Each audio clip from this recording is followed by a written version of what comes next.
welcome. It is Saturday and it's almost 3 p.m. Eastern Standard Time. This is our Saturday live painting afternoon. If we've never painted together before, my name is Jessie Robertson from the website jessierobertson.com. I've been a painting teacher for the last 10 years and a professional painter for the last 26 years.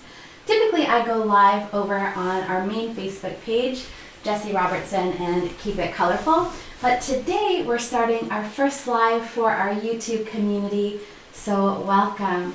I see the chat over here. So if you're just tuning in and I'm looking over here, this is where I can see your comments.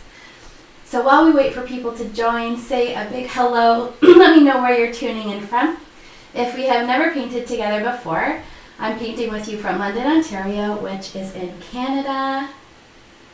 I see Dominique, welcome. I see Barb, hello. Mary is ready for painting. And Cheryl is tuning in from Oklahoma. Dominique says, bonjour from Toronto, Canada. I see Lauren is making this for her aunt's birthday, which is also Earth Day. That's wonderful. I love painting wildflowers. This is a tutorial I developed back in 2015. This is a great painting for loosening up. Now, I don't know about you, but for my own creative journey, being a really tight, controlled painter was a big problem for me. So in this painting today, we're going to let our inner wildflower out, our inner wild child. And I want you to try to operate today more from a place of intuition than painting perfect, exact brush strokes. This type of painting is called gesture painting, where we're really trying to capture the shape and essence of a flower, its colors and form, in just a few quick brush strokes without overthinking it. So we'll go together step by step. I see it is 3 p.m., so let's go ahead and start talking about our supplies, and then we're going to launch right into step 1 of Wildflower. So to paint this project today, you're going to need something to paint on. I'm working on a standard size 16 by 20 stretch canvas, but all of my projects really work in ratios and can be adapted to many sizes. You could also paint your painting today on paper. When painting on paper, just make sure you're using really heavyweight paper at least 140 times, or use multimedia paper. Paper suited for watercolor and acrylic painting is fantastic for doing these kinds of projects. Today I will be using my favorite brush set, which includes a number 12 flat brush,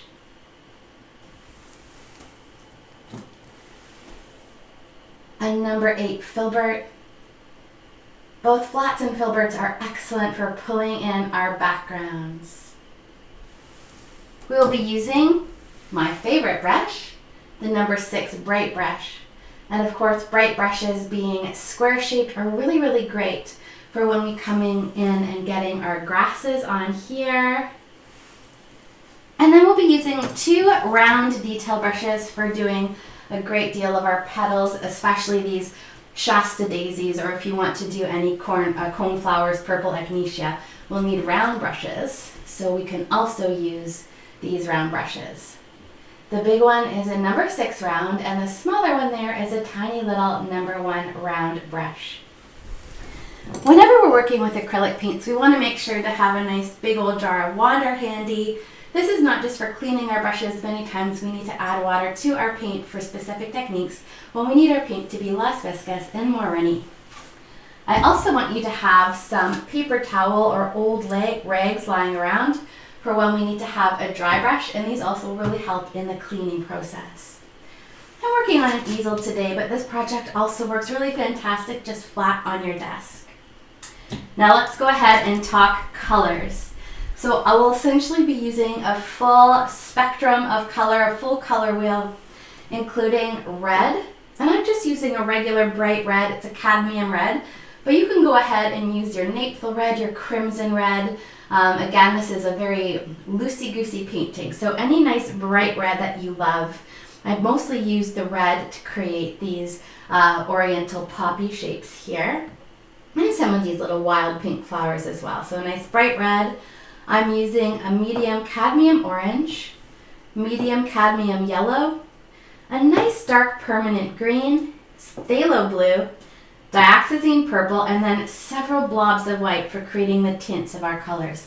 We're not going to use black in today's project unless you want to go rogue, and the exact colors aren't incredibly important for this project. You can really go rogue, and different hues would make beautiful wildflowers as well. And we can also mix pretty much any color out of some of these basic colors here as well.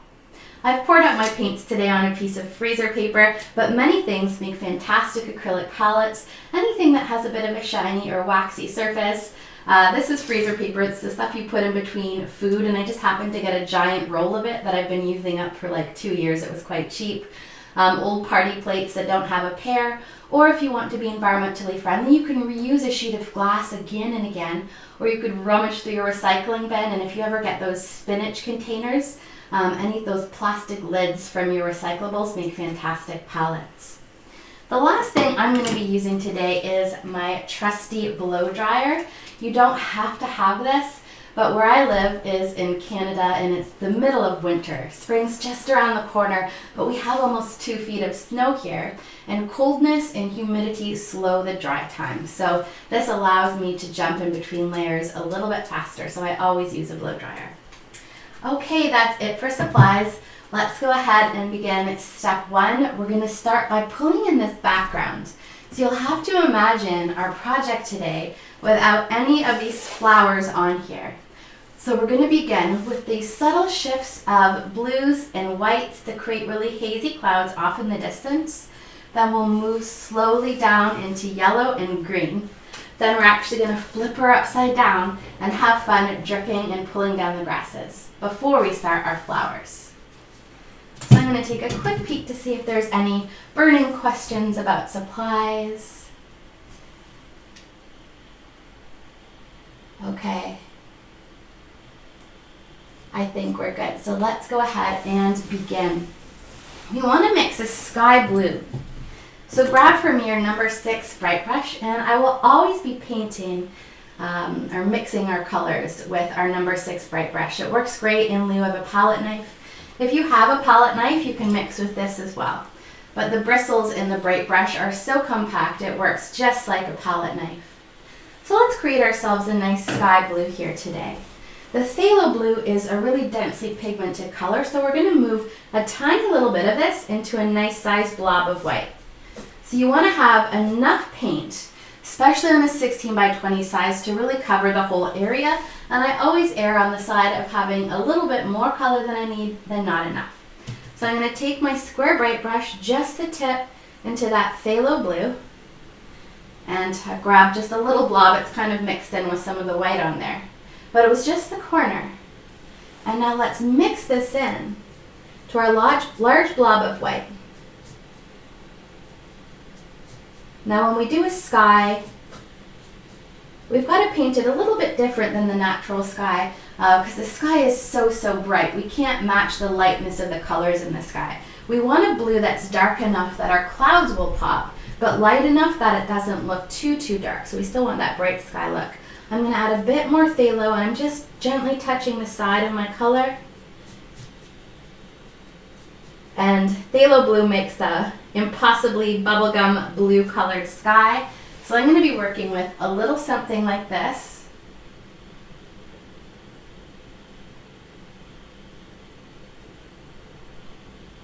So we're going to work with a little something like this.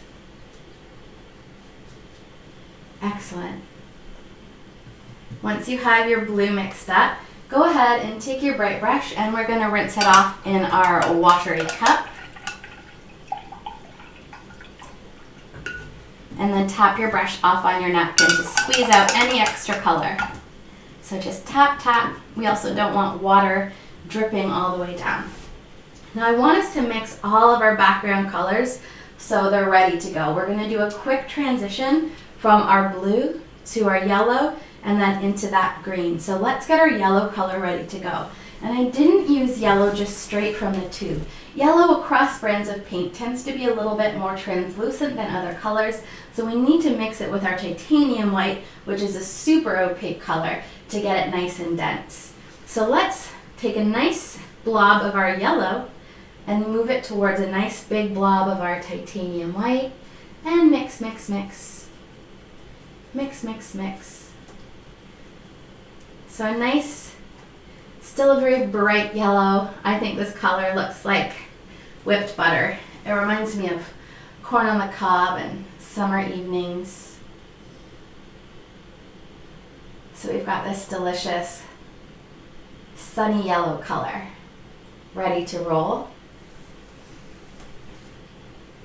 And this is all we're going to need for our background. It's going to be a combination to start of our blue, our light yellow, and then some white for the clouds. So once you have your yellow and your blue all mixed up, we can begin our sky. I want us to start with a nice big background brush. When you have your colors mixed up, please send me a thumb up in the comment section so that I know you're ready to start. I like to make sure that we can all move on to the next step together. So I'll wait. Can you send a thumb up? This is my first YouTube Live. Can you send emojis? Or a smiley face? Any emoji. Send me any emoji to let me know that you're ready to roll.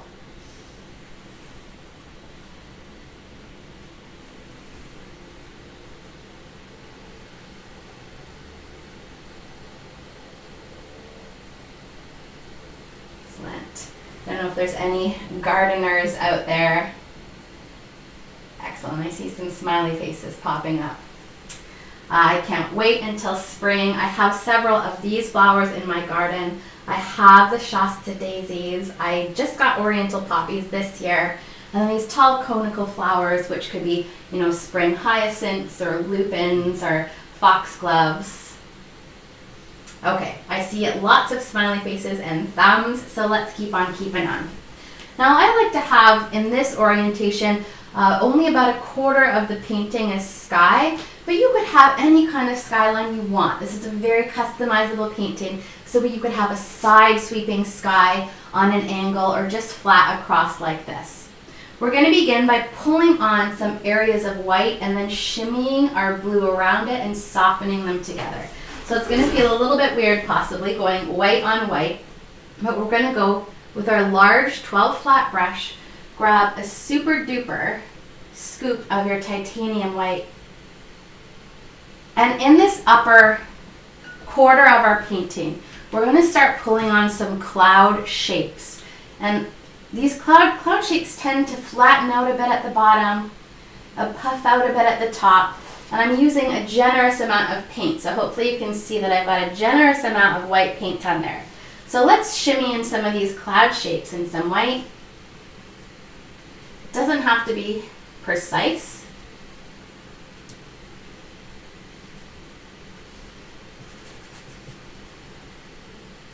And you'll see when I start pulling on my blue where we're going with this. So I like to start for this style of cloud with pulling on nice big swatches of the white.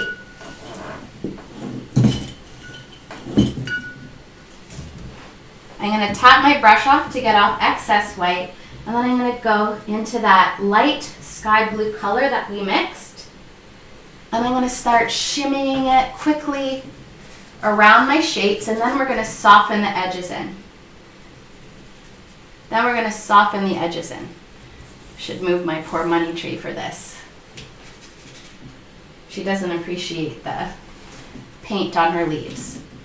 So there's many, many, many ways to do clouds. For today, we're going to do a little wet on wet blending. So we're going to start with quickly pulling on. So here you can sort of see the shapes of the white. And once you've got them on, we want to soften them together. And we're going to be using our number 8 filbert to soften our clouds.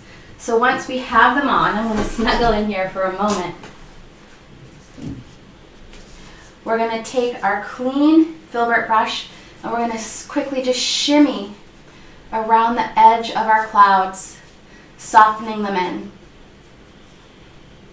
Now it's definitely going to mix down to a nice light blue color, and that's actually something we want. If we want these to be really bright, puffy white clouds, we can come in later on. But this is a great way for getting some natural looking shapes. So you can see I'm starting to soften them in. But anytime I go into the blue, I start to pick up that blue on my filbert brush. So if you're getting too much blue, just tap your brush off on your napkin or give it a bit of a rinse, and then start blending again with your clean brush. Sometimes I'll take the whole side of my brush, and I just want to create soft, loose shapes, and again, the clouds tend to flatten out at the bottom and a little bit poofy on the top. These could be your high altitude cumulus clouds.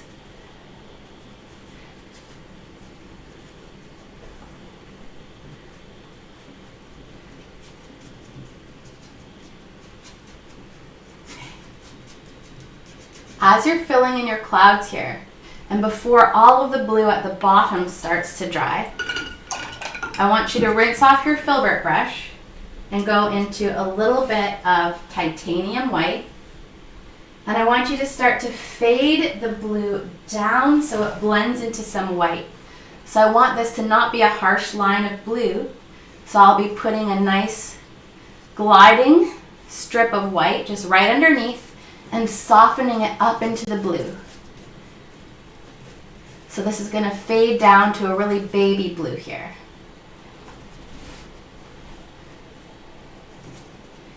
You're doing good. I know this part's maybe moving a little bit fast if you're not accustomed to painting quite this fast, but stick with me here. The clouds, you know, tend to disappear a little bit in this painting, but they make a really lovely setting and atmosphere. So I'm going to show you what I've got up close a little bit. So I've got these really soft, fluffy, abstract clouds. And now that we have this wet on wet blending, and wet on wet blending is when you take two acrylic colors and you smoosh and blend them together while each color is still wet. There's alternate ways to do clouds, like painting the whole surface white and then tapping on top of the blue. That gives a little bit more of a structured look. This really creates some of this soft blend around the sides. So I really like using this very subtle faded clouds in the background. If you would like to tweak your clouds a little bit later and brighten them up, we'll have an opportunity to do that. But I want us to keep getting down into our yellow and our green. So as soon as you have this basic blend on, you can send me a thumb up. There's no rush, but I do want to keep on keeping on in the next few minutes.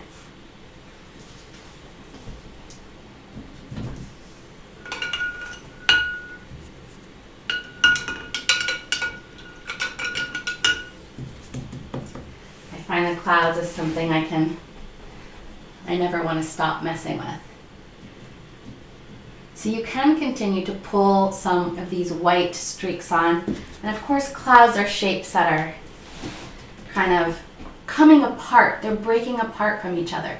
So having some of these little drifters, little parts of your clouds kind of breaking off from each other, or some long swoops for those really, really much higher altitude clouds.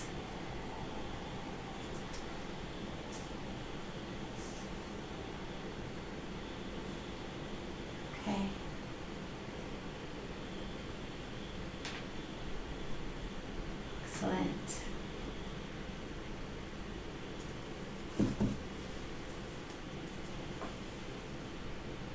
I see some thumbs popping up.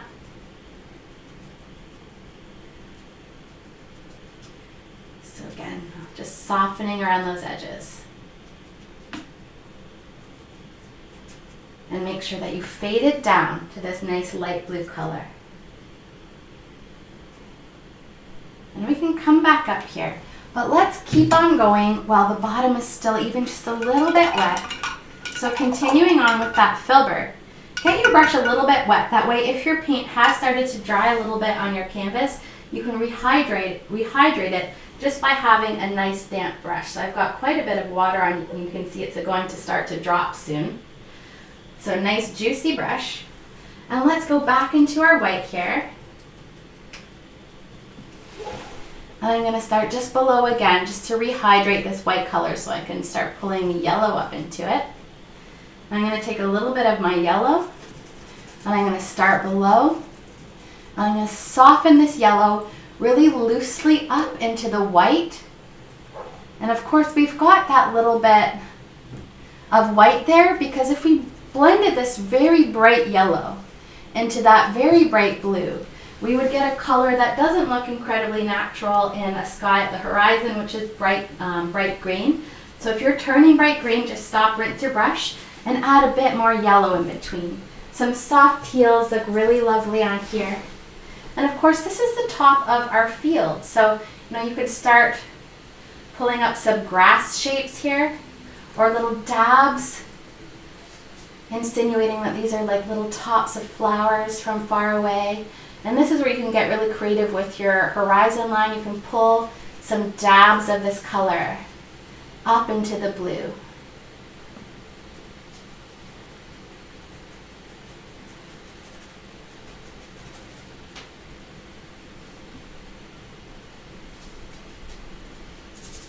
You can wrap your colors around the side edges if you like that look. I didn't do my sky, but we can always get back in there after. Some artists really enjoy that look. Okay. I want you to create a really soft fade for me here. It can have some texture, and this is your wildflower garden, so I want you to just enjoy textured brush strokes today. As long as it's a soft fade, it doesn't matter if your brush strokes are going to be like long little grasses off in the distance, or if you're going to have little taps, or maybe a mixture of both. It's all good, but we're going to start to move down with our yellow color.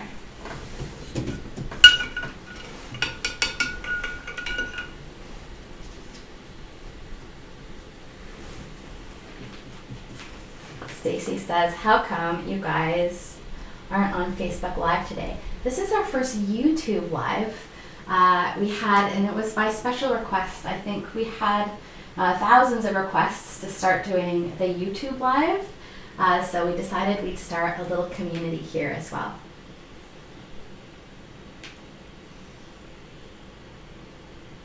Okay. So we're going to keep on keeping on, and we're going to start moving down into the lower part of our painting because we're going to cover such a large area with this soft yellow color. And please do keep it soft. So if you find that your yellow is really quite dark, just add a little bit more white into it as you go. Otherwise, let's switch back to our nice big heavy hitter for covering large areas, the number 12 flat. Any flat brush that's about an inch wide or even 2 inches is going to be really great for this. I just ordered myself a ginormous 5-inch flat brush, so I'm pretty excited.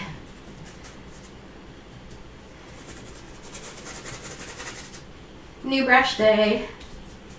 I don't think anything excites artists more than getting some new supplies. So let's just get a nice juicy coat on, and you can use the tip of your brush, of course, and just go side to side. But for filling in backgrounds, sometimes I like to use a technique I call the cat tongue, which is just putting the whole tongue on and then I have cats. So the cat tongue, which is just actually scrubbing with the flat surface of your brush. Just creates a bit of a different brush stroke than side to side. And even when you're painting in a flat color, you can actually see the direction of brush strokes as they dry.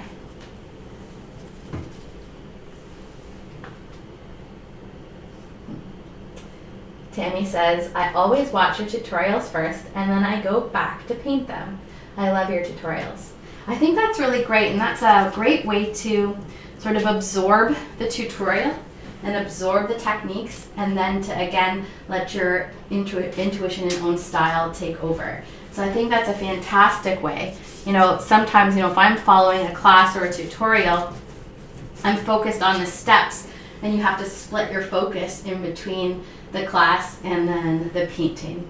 And I think they're both really great. Sometimes you really want to focus in on the technique that is being taught, and sometimes you want to focus in on what your own hands are doing and really connect with your own body and your own zone.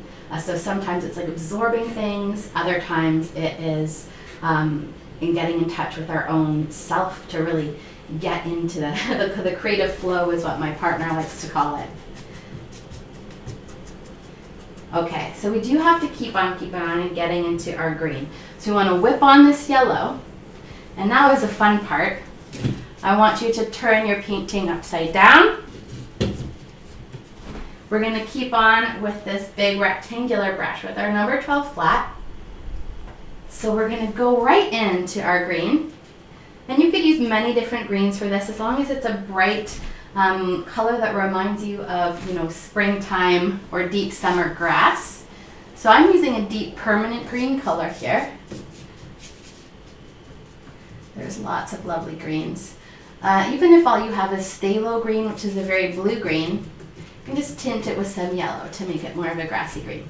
So what we want to do is block out a large chunk of our green. Then let's add some water to our paint. And we're going to turn our brush the long skinny way. We can get bigger brush strokes by using our number 12 flat, but we want to turn our brush the long skinny way and start pulling up some grass blades. So to do this, we want to make sure our brush is pulled down to a nice thin fin. Try some with your number 12 flat, and then we can get a few smaller ones by switching to our smaller square shaped brush, the right brush. But here we go. Let's just begin. I don't want our paint to dry on us. So let's just begin quickly up and down, lose this line. So with our bright brush, we're just going to start by losing this line, and then we'll refine our shapes. You can add a bit of water to your paint, lose the lines. So break it up. Break it up, folks. Break it up. Now your grasses are not toothpicks. They're not going to be long, uniform streaks. We want them to be soft grasses, maybe even that bow in fun directions.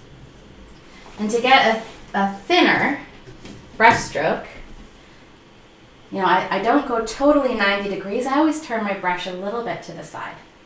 We'll work on thin ones a little bit later. Right now, let's just break up the line so we don't look like we have a stripe on the bottom. And now once we get to this point, where we have no more line, we can switch to our bright brush. I can even get quite skinny lines here just by pushing lighter with my flat brush. So now I can slow down a little bit. You know, we wanted to break up that line really quickly before our color dried.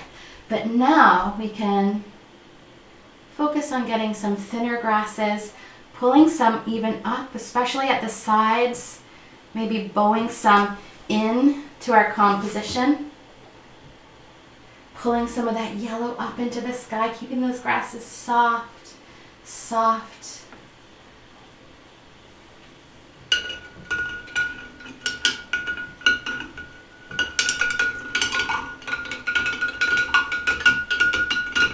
Okay. So I really want to come into my bright brush now. I want to pick up a different brush. I'm going to pick up my number 6 bright brush.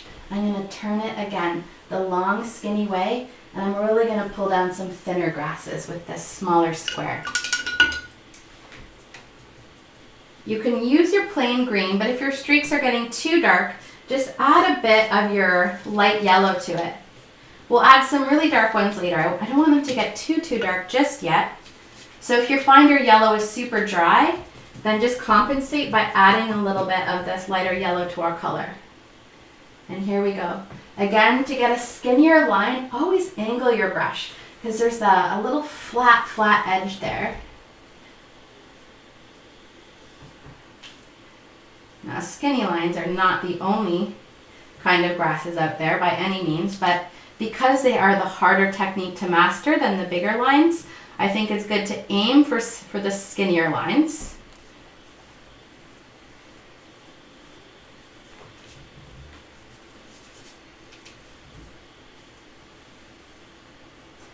So I'm going to have some grasses that are taller around the edge and smaller in the middle. For this painting, it was a bit more uniform.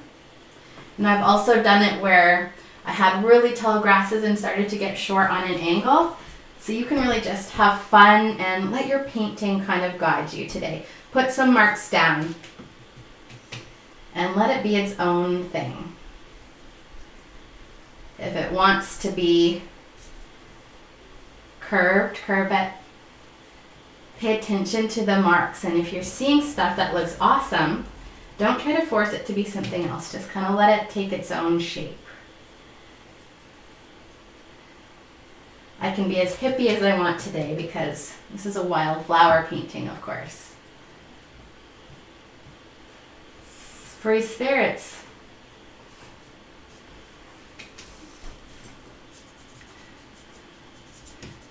So I forgot to shimmy my sky color around the side edges, but it's never too late to start if you like the look. Okay. I like working both upside down and right side up. It lends for a little bit more of a natural look when we can work from different angles.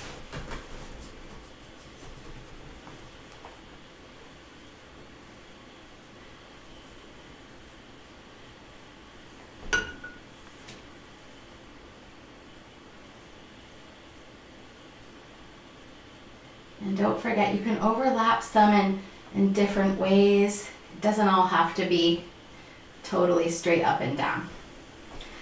When you feel like you're ready to rotate your canvas back up to the vertical position, you'll notice different things naturally from this angle than you did at the previous angle.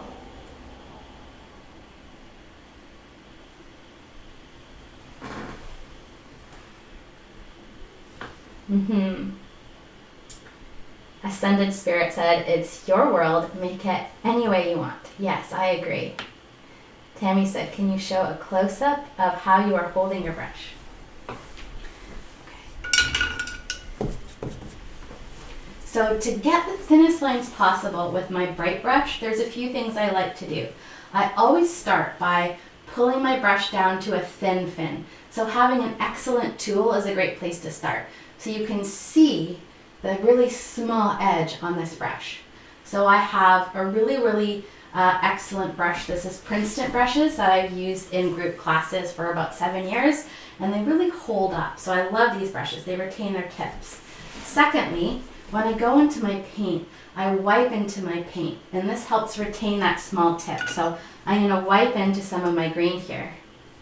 So instead of dipping, which splays the brush open, so always looking at the tip, making sure I'm holding it the right way.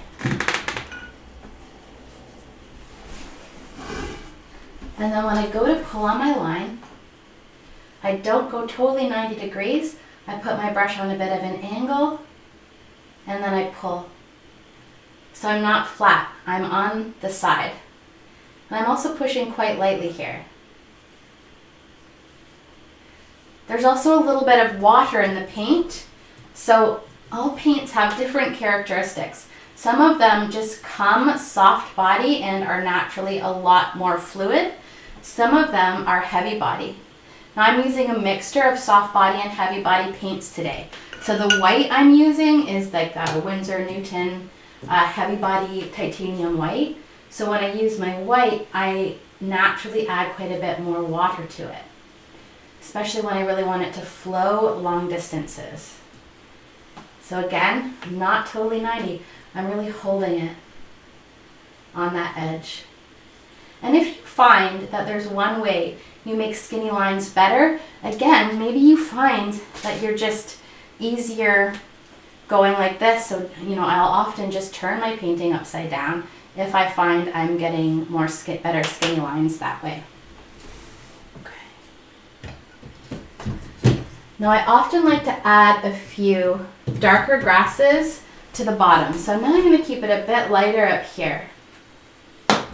So here we go. I'm going to go into some of my plain dark green without any white in it. And I'm just going to pull loosey-goosey. So I got some blue in there. And here, I might have a couple shooting off in some fun directions. I'm not sure.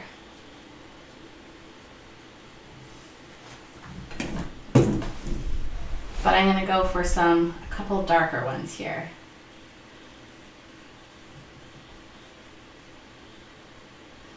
I could even have some, like, here's a stem, pull a couple leaves, now coming down this way.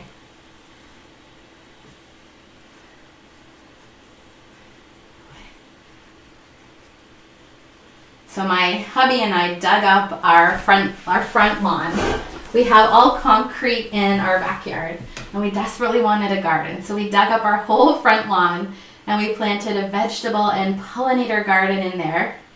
That was our main COVID project. But I didn't grow sunflowers last year, and I just ordered my seeds from the seed catalog, and I got 2 types of sunflowers, including the gigantic ones. It's pretty exciting. I don't know if you have a favorite flower, but if you do, I would love to hear what your favorite flowers are in the comment section as we're painting along. Aside from painting, the other thing I could talk about all day is plants and gardening. I think it's incredible, just nature and ecosystems.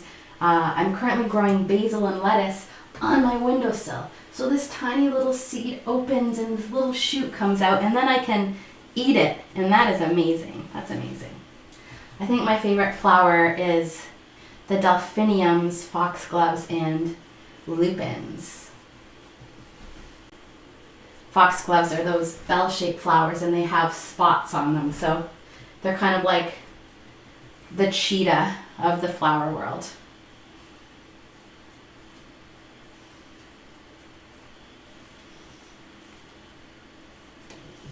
You can pull a few of the darker ones up. Okay.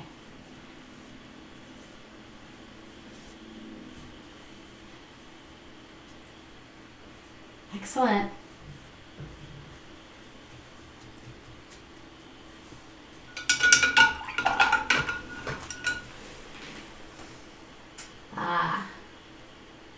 Pammy J says, bird of paradise, they're beautiful.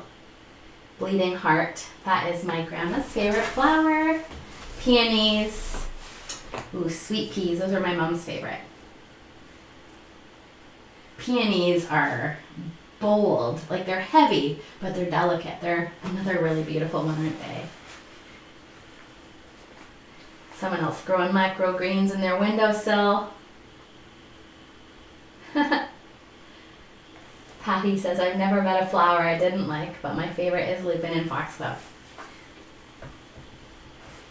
Ooh, cosmos and bachelor buttons. Plumeria, hibiscus, and lupin. I don't know if any of you follow Monty Don, but he's a big deal in our house. He's a British gardener, and he's so eloquent and romantic about nature and full of fun gardening facts.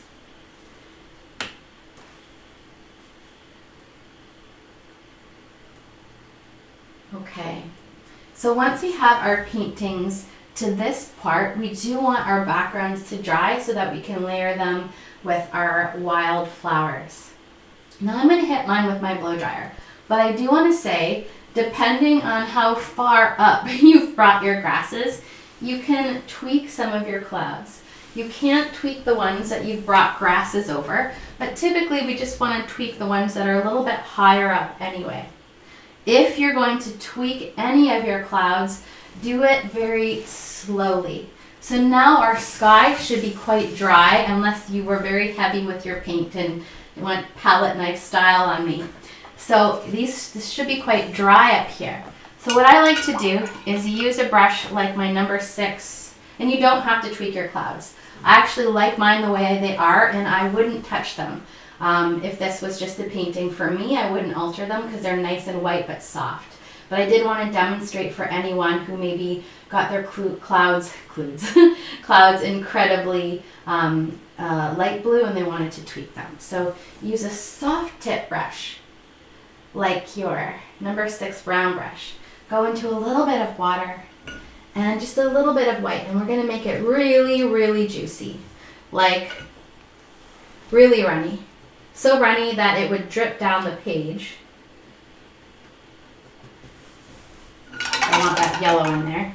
So runny it would drip down the page, and then so it doesn't drip down the page, we'll tap a lot of that paint off on our napkin And then you could just very subtly go over some parts of your clouds,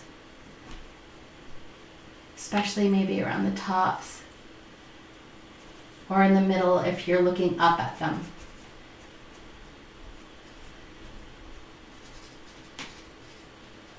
Now, if it's daytime and the sun is still below the clouds, then the center is illuminated. Oops.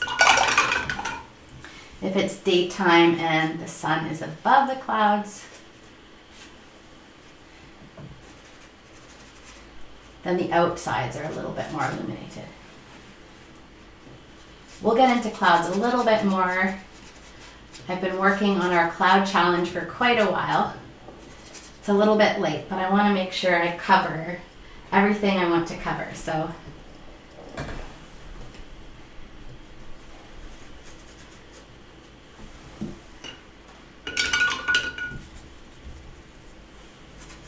ooh, green. I'm going to stop mucking with my clouds. Okay.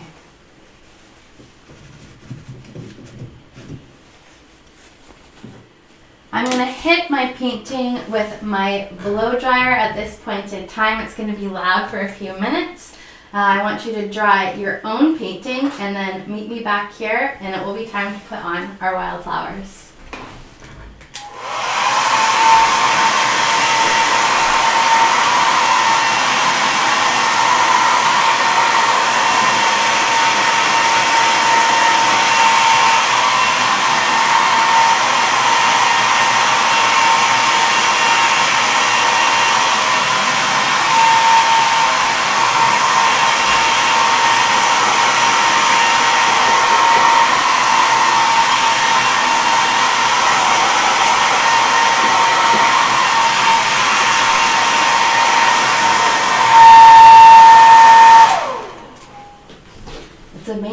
How quickly our blow dryer will dry our paintings. Now let's talk about our composition for our flowers here. So I've done this in many different ways. This rendition is very loosey-goosey, but we're going to start with some of these conical flowers in the distance. I've done large clusters of blue flowers, a bit more like Delphiniums, or spring hyacinths. So these are kind of dabs. We're going to stipple these in and they're going to come up. Now today I've done them in all blue, but I've gone in there with shades of pinks. If you do want to represent really abstract foxglove, we're just going to get that conical shape. So a head of flowers that are made up of a bunch of tiny little flowers that are bigger on the bottom and smaller to the top. So these are large clusters of flowers that are further away, and those are the ones we're going to begin with. The next few steps will be starting to block in the flowers in the lower area and coming up. And I do want you to notice an important thing is we're really sitting down in this grassy field and kind of looking up. So we'll have our biggest flowers towards the bottom of the page. So this poppy is bigger than my fist, and these poppies, which are just the sides, are not even as big as half of my fist. So as we keep on keeping on, or if you decide to go rogue and go on your way, I just want you to keep that in mind, the perspective of we're down in a field looking up a little bit. So we're going to see larger flowers down below and smaller coming up. But if you're ready to keep on keeping on with me, let's start pulling in some stipple-shaped conical flowers in the distance. I'm going to mix my colors with my number 6 bright brush. So we already have some blue here mixed for our sky. We want it to be a little bit darker than the sky so that it shows up. So I'm going to pull in a little bit more phthalo blue here. So I've got a bit of a darker blue. And if you don't have any more of this color, it's easy to mix. It's just a phthalo blue and white. So I want to do some, let's do some different colors today. So I'm going to do some in this blue color. And then let's also do some that are a little bit in a lavender purple color. And they actually could be lavender because lavender is also made up of many tiny little flower heads.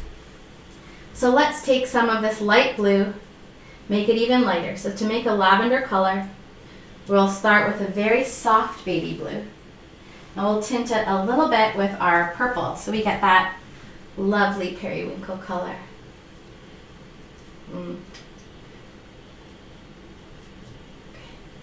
So I'm going to do some of these conical flowers in my dark blue and some in this lovely lavender color. So here we go. I'm going to use my big number 6 round brush. So let's use our number 6 round brush.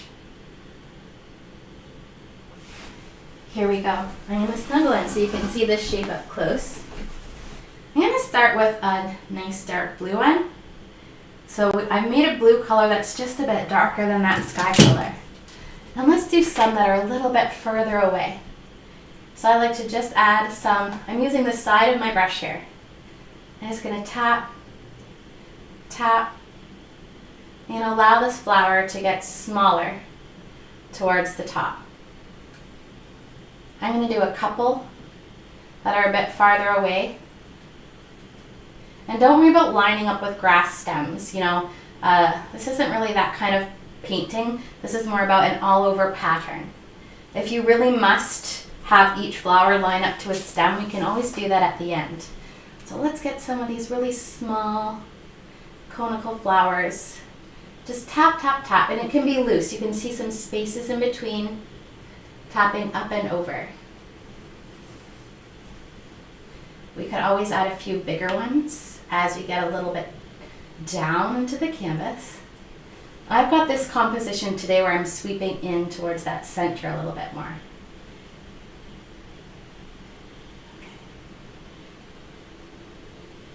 If you are someone with a penchant for detail, you can of course get into more defined shapes, but I'm teaching this as a lesson in which you can really just be more abstract and just let your inner instincts take over.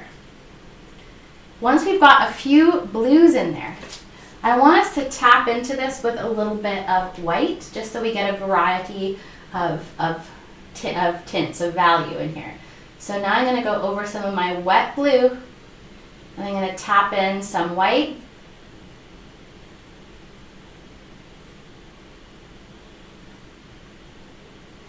We can actually tap some of the purple in with the blue as well.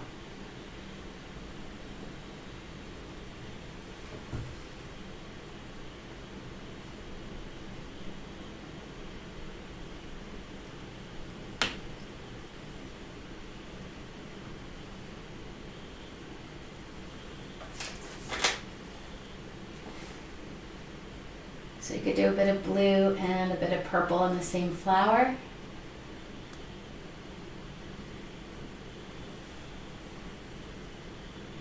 Maybe some really small, just plain purple ones farther away.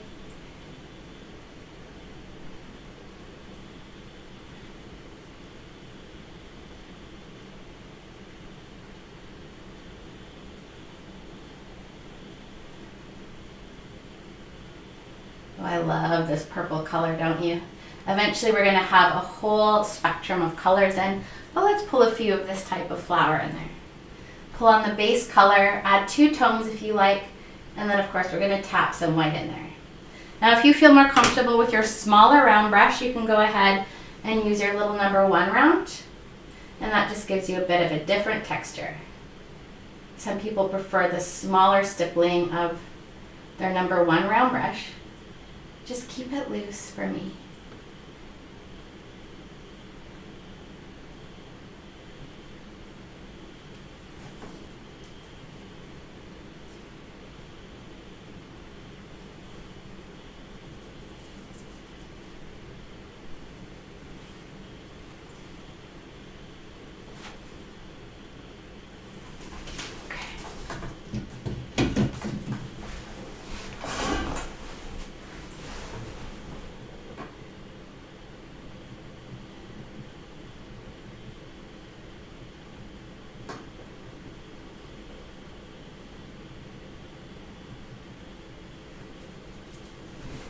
Need a little bit of a really pale purple color here.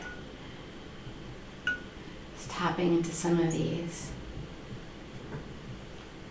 So I've used some of my lavender color and added a little bit of white using my little #1 round brush here, I'm going to put a little bit of water into this soft, a bit of a lighter lilac color. I'm going to tap my brush off on the napkin. And this is a field, so up here our flowers are much further away, so we could definitely pull in some tiny little dabs of little flowers. And I'm kind of going almost like a daisy shape, a little daisy shape, but really small, off in the distance.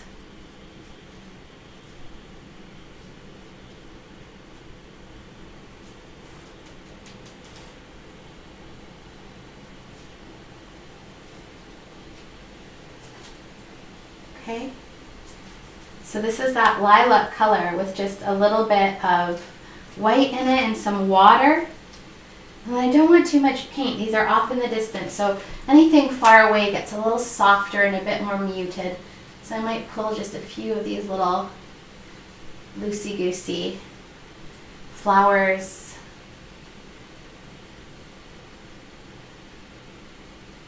Right up and off even. Okay.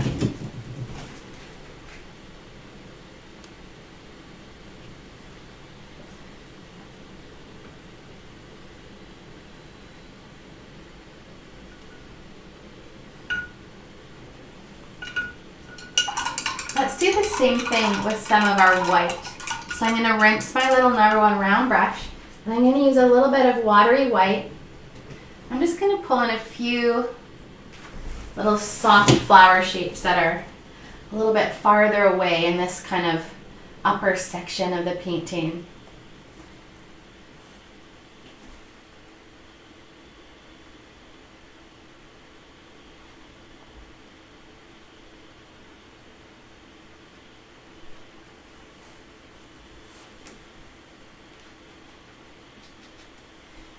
Now this project is a lot about overlapping, so it's way easier to put some of these background flowers in here now than to try to do it a bit later on after we start really layering.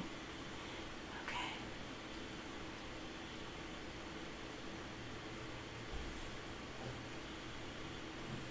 So we want to start really working on building up an all over pattern. Once you've got some of these conical flowers and some little tiny daisies, maybe little delicate cornflowers off in the distance, send me an emoji, a smiley face, or a thumb up in the comment section.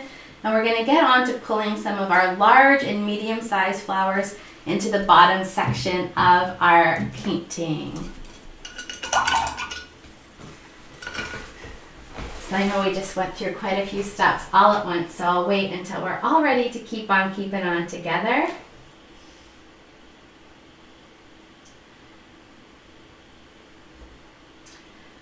While we're waiting for people to wrap up, I wanted to show you the next couple live projects that we're going to be doing here. Doodly-doo. Okay, so the next one coming up is going to be February 21st, and we're going to get into doing a nice basic seascape with clouds. So using just 2 different blues. I'm going to show you how to mix your own sand color, and then the general construction of a tubular shaped wave with crest, and how to mix your own sand, and then some really basic clouds off in the horizon. Those are cumulus clouds. And then we're going to do our honeybee live on March 13th. The honeybee will be an acrylic painting on paper, and I actually have it here if you want to see. So this is an acrylic painting on paper. So you'll need to get a nice watercolor or multimedia paper for this. And I love that acrylic paints can be used just like watercolor when you water them down. So you'll need some paper and a honeycomb stencil for this, although we have many creative patrons that are going to use things like bubble wrap to create this texture, so you can be creative with your hive texture. But I found some really cheap stencils that we can use as well. So if you want to come back for some of those, they'll be quite fun to do.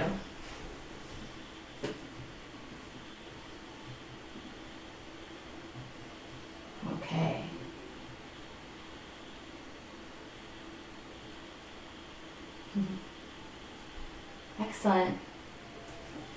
I see some thumbs popping up. So let's start talking about some of the other flowers in the painting. Now, having our big poppies in the bottom of the painting, so we're going to start with our poppies and our Shasta Daisies, and then we can work on some other flowers. And if you have a specific wildflower that you want to add, you can wing it, or you can always ask me and I will demo it for you if I know how to paint it. I was thinking of adding some purple cornflowers in here today, and maybe some rudbeckia, which are the black-eyed Susans. But I like to start blocking out some of the larger flowers into the bottom half of our painting. So let's go ahead and start with our poppies. Now I'm going to be using a really, really dark red and then glazing over top of it with the more coral color that is really characteristic, especially of those kind of Flanders poppies. Flanders and Oriental poppies have that brilliant kind of orangey red. So let's start laying out some of those basic shapes in our poppies. They provide a really good structure for filling in the rest of our composition. So I like to have maybe 2 or 3 large poppies at the bottom where you can see the whole front of the poppy, and then maybe a few on the side. So let's mix our color. If you have a palette knife, you can use that. But I like mixing with the bright brush. It works really fantastic if you do not have a palette knife. So I want us to take a nice blob of red. And then we're going to mix the smallest amount of our Dioxazine purple in there. So I'm mixing with my number 6 bright brush.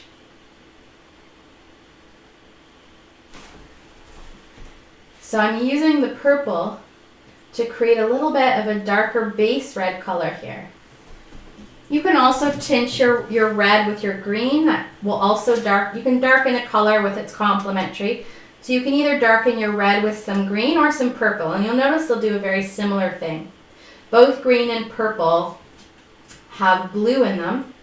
They're both secondary colors that have blue in them, so they both really work well to darken our red. So here you'll see I've got a bit more of a deep burgundy red.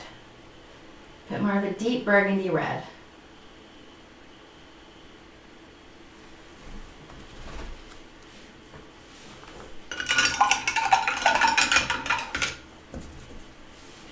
And now I want us to mix more of a coral color red. So I want you to take a nice scoop of your red, and then I want you to add some white to it. So you have more of a medium pink color. Now I don't know about you, but I've got a very blue-based red. So my pink is really on the cool side, and I want us to have a warm colored pink. So this is the highlight color. So once I've added the white to the pink it's still like a nice dark juicy pink, but it's not pastel. It's lighter, but it's not quite pastel. Then we're going to go just the tip into some of our orange, our cadmium orange, and we're going to add that in there. And this is a gorgeous poppy highlight color. It is a warm pink. It's a warm pink color. Okay. So here we go. You're going to find that your red is likely a little bit on the translucent side, but don't worry, because when we pull in our highlight color, it will really brighten it up. I have 2 types of poppies in Wildflowers. The ones that face you directly, and then other ones that are on the side, so you just see that side edge. So let me demonstrate how to do some of these poppies. I like using a filbert brush for this. It's got a wonderful rounded tip to it. So I'm going to wipe just the tip into some of my darker red color, my burgundy. This is a lovely deep burgundy. I'm going to pull in a big poppy, I think right down here. So we have some big leaves, typically 4, if I remember correctly. So 1, 2, I'm just pulling in towards the center, 3, Don't be afraid to rotate your canvas. I'm pulling in towards the center. So this is my 4 big, and this poppy maybe should be even a bit bigger because it's really close to us. 4 big poppy leaves. Now we'll highlight this up once it's dried a little bit more. So I like to have a few of these larger poppies towards the bottom of my painting. Now you can cluster them together or you could spread them out like I've done there. I'm going to cluster mine together, like they've just all dropped their seeds in a wildflower garden or a cottage garden, meadow style. And of course the centers and the highlights will bring out these flowers a little bit more. So there's the basic shape. Once that's on, I wipe my brush off. I'm going to tap it off on the napkin. I'm going to go into my coral highlight color. And I like to pull just a few streaks starting on the outside and pulling in.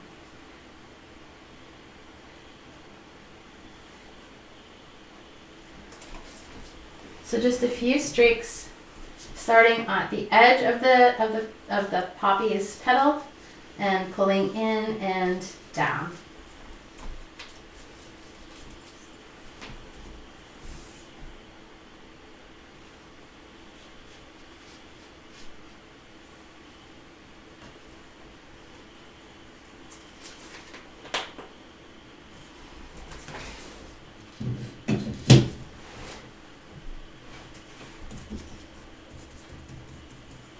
I'm going to show you the side-facing poppies, and then you can start pulling in as many of these poppies as you would like. I'm going to continue on with my dark red color. And so the side-facing poppy, you only see the petals, so they're kind of bowl-shaped a little bit. So when they're on their side, you're only going to see the side petals. So I'll show you how to do some of these side-facing poppies here. So as I come up, they're going to get a little bit smaller. So for that side-facing poppy, I'm going to have kind of a bowl shape on the bottom. And I'm going to use that filbert and I'm going to pull a few petals down. We can do another one like this. Maybe over here. This one's going to be even a little bit smaller. Okay.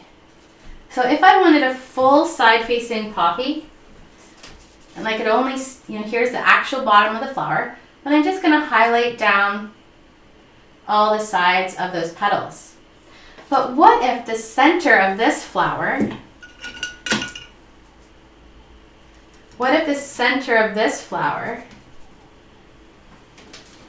and the centers are going to be dark, and I'll show you how to do that in a minute. Here's a center. What if this center, so this one, the center you can't see because the petals are coming up, but if this was a 3/4 view and the center was, say, here, then this would be kind of the top of the petals coming out at us, and these would be the ones on the side. So then you would highlight it just a little bit differently. And you would pull your highlight color kind of along the tips of these petals, and then, oops, got a little water drip incident, drip. Always tap your brush off. Then we would have just some highlights coming down here, and then that would be the center. So this is a full petal kind of coming up. These are petals that are kind of coming out at us as this is a bowl shape. So I hope you see the shapes here. They're really basic, loosey-goosey shapes. So front facing, 3/4, and side view. And sometimes I'll pull a few of these, either cluster them together or spread them out. I was really spread out with this one, so I might cluster in this painting.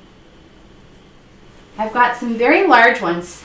So we want to keep our largest flowers at the bottom. In the midsection, we'll have medium-sized flowers, and towards the top they're going to get quite small. And the more we work with that size, extremity, big, medium, small, the more depth and perspective our painting will have. So I might come up here with some really small ones now. Maybe just some really small ones here, coming off in the distance. And this is our, and don't be afraid to overlap some of these. Maybe this is our little poppy cluster.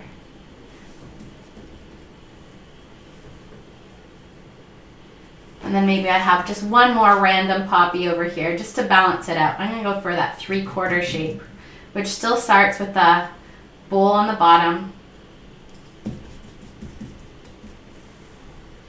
Then for this one, we're just going to highlight the tips of those petals and pull down a little. And we can tweak these as we go. Okay. So here are our poppy clusters. It's a lot easier to add the centers and tweak the highlights after this base coat dries. So once you have your poppies on, we're going to allow these to dry and we're going to move into daisy country. Now I'm going to show you a tiny little bit more, a slightly more controlled way of doing the daisies than this. But the daisy shape, I saw someone really loved Gerber Daisies. You can use the daisy shape to create white Shasta Daisies, to create yellow black-eyed Susans, otherwise known as the Rudbeckia flower, and also to create the purple coneflower, the Echinacea plant. And they're not just purple, the Echinacea, I didn't actually know this until a few years ago. They come in bright red and bright yellow. I just bought yellow ones last year. I'm trying not to buy the red ones this year because I have a small yard and it's packed with plants already. So when you've got these poppies on, please send me a thumb up in the comment section and we'll get into Daisy Town.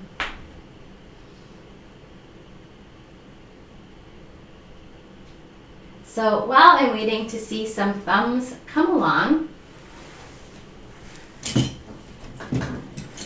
I showed you some of the next YouTube live projects that we'll be doing. I do 2 free tutorials every weekend. Sometimes I'm Facebook Live. Sometimes from now on we'll be doing a few YouTube lives a month. But all of them can be watched on my website in one place. So all of my free tutorials, it's 2 to 3 free ones each week you can watch on my website, which is jessierobertson.com. And I've got some really fun, colorful ones coming up for the February season. So I wanted to show you a few different projects we'll be working on. So of course the watercolor style, acrylic style B. But we'll also be doing one of my favorite things, which is we will be painting this galactic orcas. So outer space, very stylized water, and then these orca whales. And you can watch this one. It's going to be a pre-recorded video, and they're always free for 7 days. So when you come to the website on the day that this class airs, and you can see all the dates on my website at jessierobertson.com, you just log in and you can paint this one for free. This will include some of my absolute favorite outer space techniques. It's a kind of painting you can really zone into on your own. It's not live, so this is a great one for focusing in and creating galaxies and nebulas, as well as these beautiful orca whales. For the Valentine's Day weekend on February 13th, this is called No Otter Like You. This will be a Facebook, oh, it's tomorrow, isn't it? I think this is tomorrow. I think this one's tomorrow, actually. This one's called No Otter Like You. This one will be a cute Facebook Live tutorial.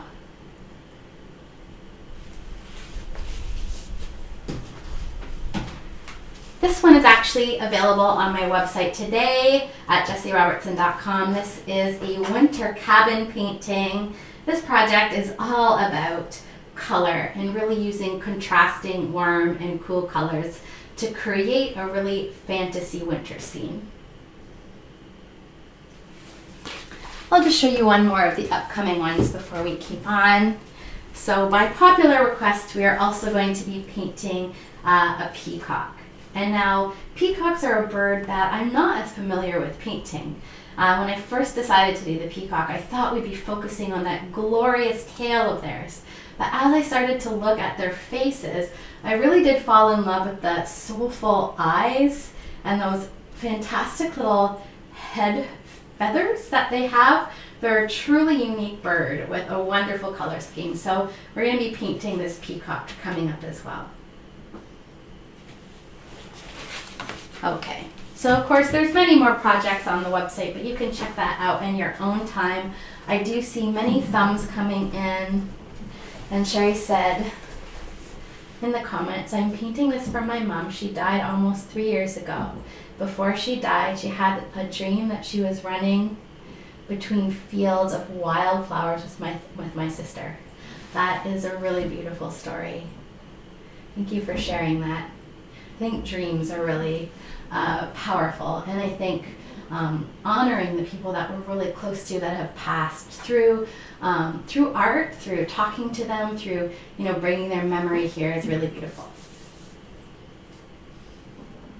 Okay, so I see lots of thumbs. I'll stop rambling about future projects and let's get into painting our daisies.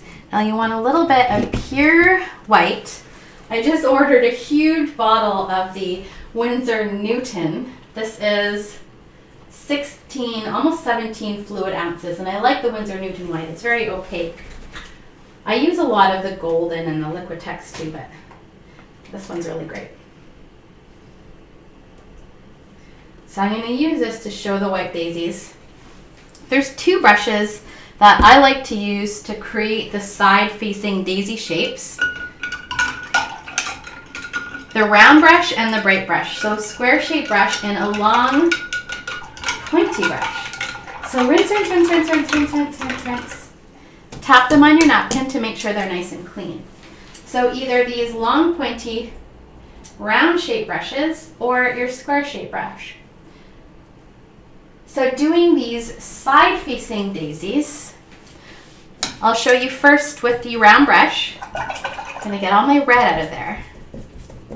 And I'm going to go into a large amount of my white. Okay, so here I'm going to create a nice large daisy. So I like to push in quite firmly and pull up. Push, pull, push, pull. Ooh. Push, pull.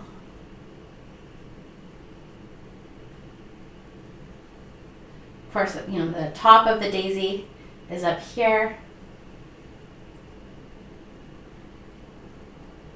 So pushing in a bit harder at the base of that petal and then coming up.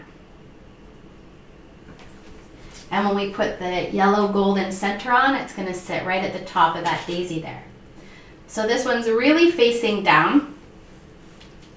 Now you can do daisies that are a little bit more, I always think they remind me of eggs, sunny side up eggs. So instead of totally down, we can have some of our petals a little bit more kind of winging out and up. I call this the happy daisy. So remember, bigger ones down here. Now a lot of people love using the round brush. I find I get a lot more control out of my bright brush, out of my square shape brush. So I really love, and remember, bigger flowers down here. It's the same, I'm going to push in much harder.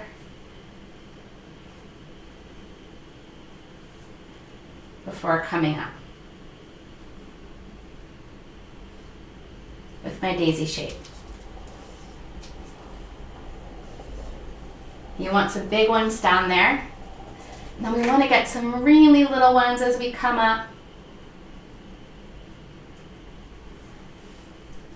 So maybe again we'll have a cluster of daisies, and I'm definitely going to overlap.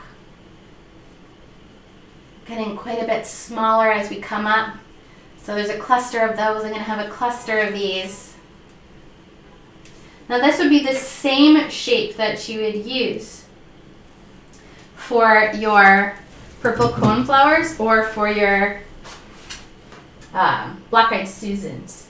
So for the Black-Eyed Susan, I would want to take some of my dark yellow and some white to make sure it's not too opaque. And they're really golden color, so I'm also going to add a bit of my orange to it.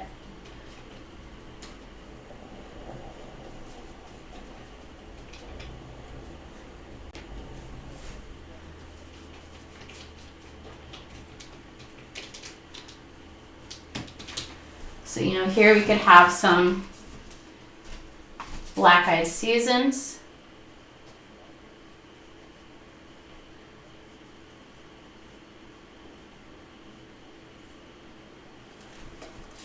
And if you wanted those bright red or bright orange Gerber Daisies, you could use the same shape.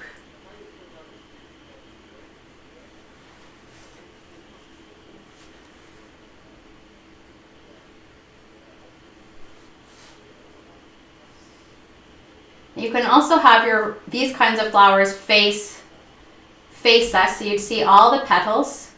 In that case, you'd have your base petals down here, and then you would start to see some of the back petals coming up.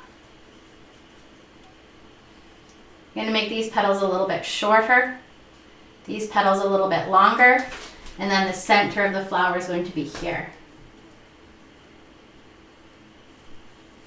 I love the echinacea flower, which are purple. So I'm going to be doing quite a few of these little daisy shapes. I'm just going to do a few different colors here.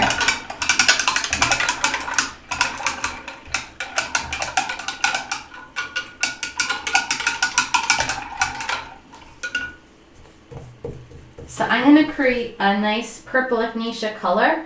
So I want to add a scoop of purple, a scoop of white, and I find they have a lovely pinkish hue to them. So I'm also going to add some red. Make sure it's not the red that has orange in it. That will dull our purple. Ooh, look at this purple. I love Dioxazine purple. I also love Prism violet. They're both such lovely dark purples that can be tinted with either blue or red to create really stunning colors. And I think this color will help round out our composition a bit here too. So let's get a few purple coneflowers in this bad boy.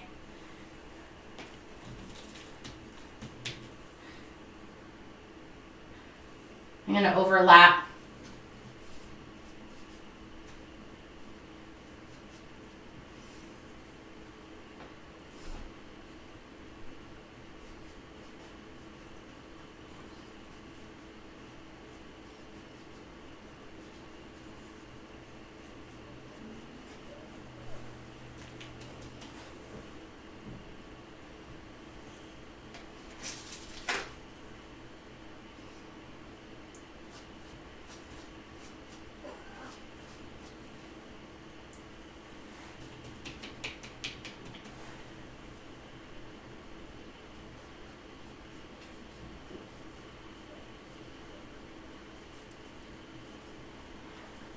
So some purple coneflowers, keeping them a bit larger down here.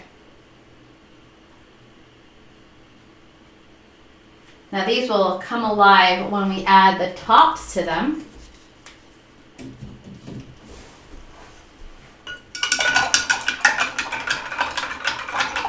Okay.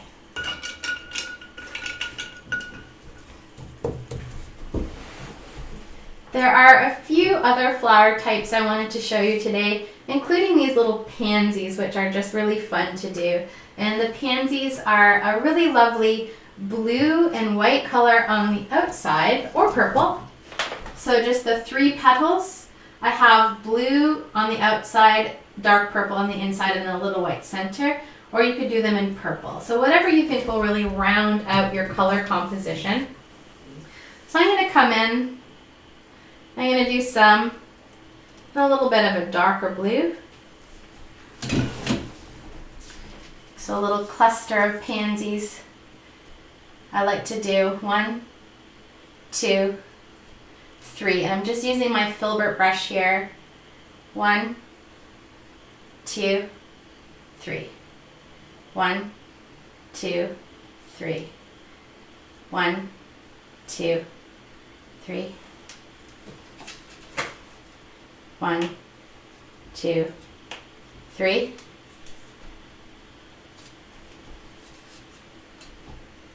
Can maybe do some of this and some purple colors.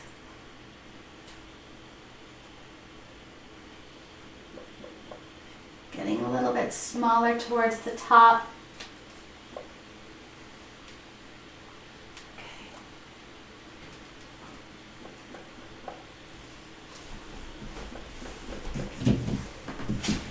I want us to have a nice all over pattern.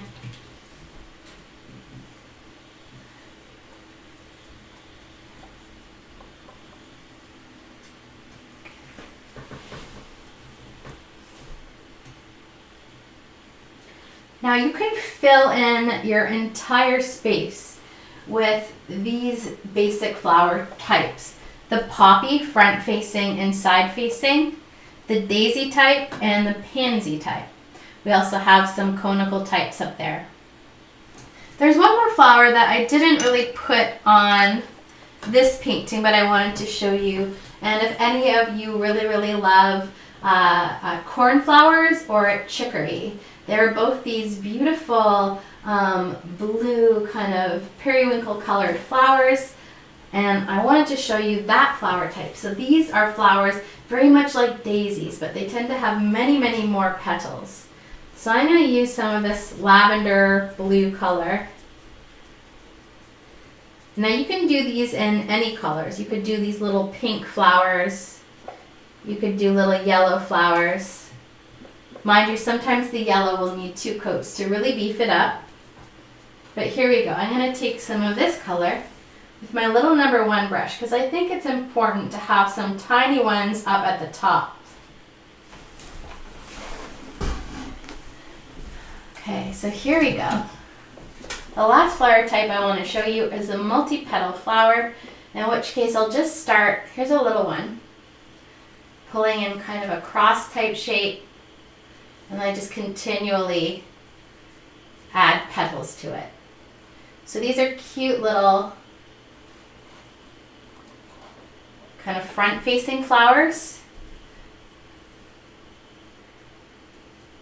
Now you can wing any flower types you like, or if there's a type of flower that you would like me to cover, I'll try to squeeze some in here. So then there's these little type of starburst kind of flower. And if you do put some of them down below, you're just going to do it a little bit bigger.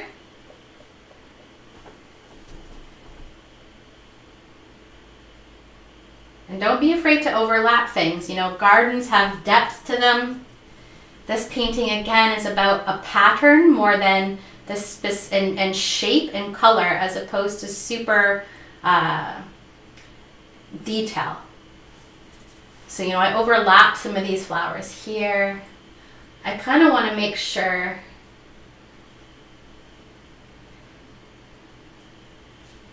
that I don't have any visual dead space. Visual dead space is if you're looking at your painting and you see an area and you're like, something really needs to go in that area. It means it's a little bit of a visual dead space for you, and you should trust your intuition and just put something there. The iris flower. The iris flower might be a little bit too detailed of a shape for me to fit in this canvas, but I think I'm going to specialize in some more detail type of flowers a little bit later on. So the bleeding hearts are just those pink heart type shapes, and they're clustered together with a little white bit on them.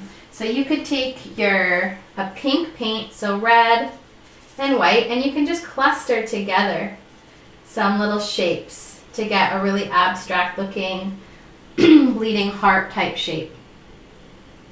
So some little upside down hearts in your painting. So I would just be really loosey-goosey and abstract with some bleeding hearts. The iris is one of my favorite flowers, by the way.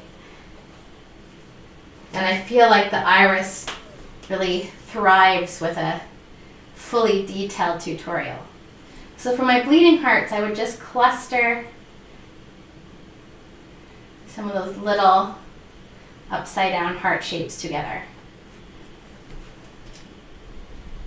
And of course the lupins are these kind of conical flowers that we really put in our backgrounds.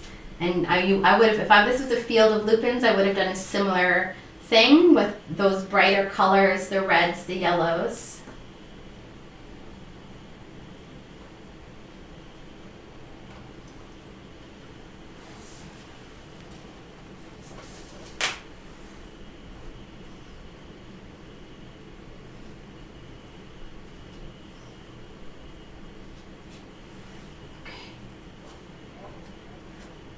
It's nice to get some little pink flowers in there. So you could either do these little bleeding heart shapes, or you could do some of the chicory style flowers.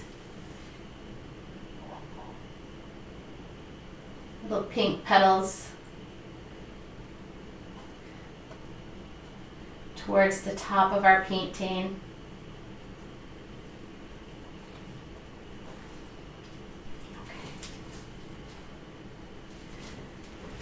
Now we can always add more to our pattern later, but I want us to start pulling the center details into some of our flowers. This is where we're going to really round out our color composition by getting some of these vibrant orange colors in there.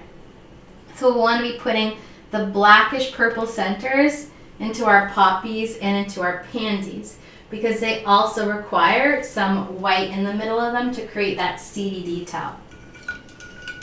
We didn't use any black in this painting. So to create a black color, we're just going to mix all three primary colors together, red, yellow, and blue.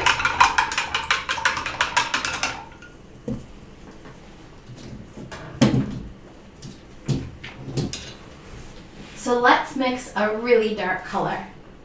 I want you to grab a big scoop of red that doesn't have white in it. Then you're going to add a big scoop of blue. And then you're going to add a big scoop of yellow. And you're going to mix that together. If your color is too much of one color, you're going to add its complementary color. So mine is looking quite green. So the complementary to green is red. So I need to warm mine up with some red. Throw in a little bit of dark purple in there to tone it down. Okay, so now I've got this really, really dark color. It's almost like a dark blackish brownish purple.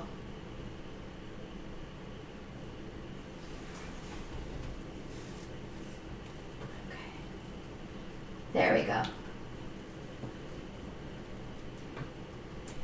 So any really, really dark brownish, dark purplish color is going to be really, really great for creating a lot of our centers. So we're going to be pulling this color into the center of our poppies and our cornflowers. So here's how we're going to work in these little seedy centers. I like to use my little number 1 round brush. And I'm going to go just the tip into some of this dark color here. And I want to build a center into the middle of my poppy. In the middle here, really strong. And then I'm going to start to loosen it up and tap open that big seedy center. So really dense in the middle, and then little taps as we come out. So for the open face poppies, really dense and dark in the center, and then loosen up those taps as we come out. Now here's some little poppies up here, and where we put the center will kind of show what kind of poppy it is. So if I have a center in the middle or towards the bottom, it's really going to add a bit of shape to our flower. So we've got those little ones up there. Got these little ones here. Got the center in this poppy here. Centers in some of these farther away. So that's how I want you to pull the center into your poppies.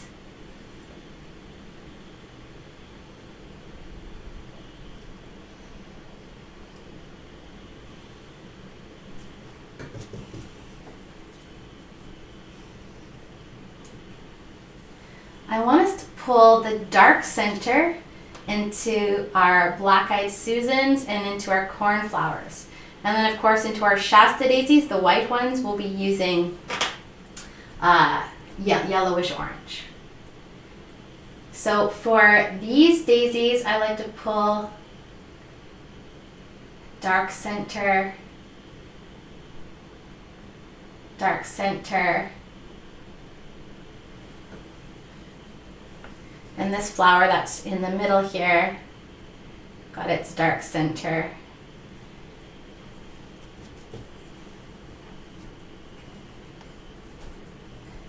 The Cornflowers are the same as the Black-Eyed Susans, but they've got an even more kind of conical center. So you could bring it up a little bit larger.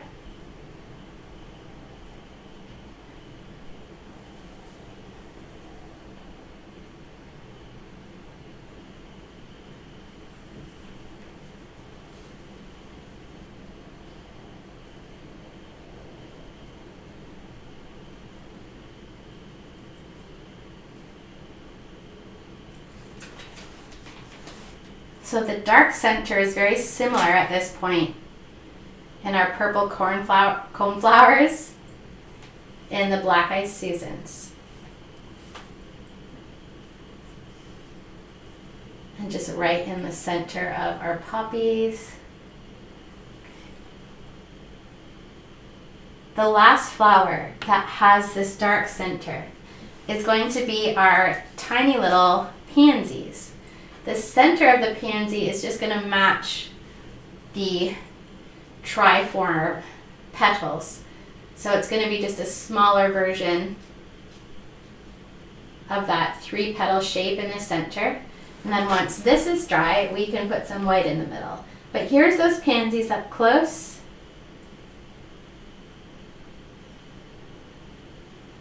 Here's those pansies up close. Don, Yeah. can you Google a picture of the cosmos for me? Yeah. I think cosmos have just a single rim of petals. I remember seeing some light pink ones, but I'm going to work from a picture. I see someone wanted to see some cosmos, and I will definitely show you those. We can keep pulling in the center. Don's my hubby. That was supposed to be black.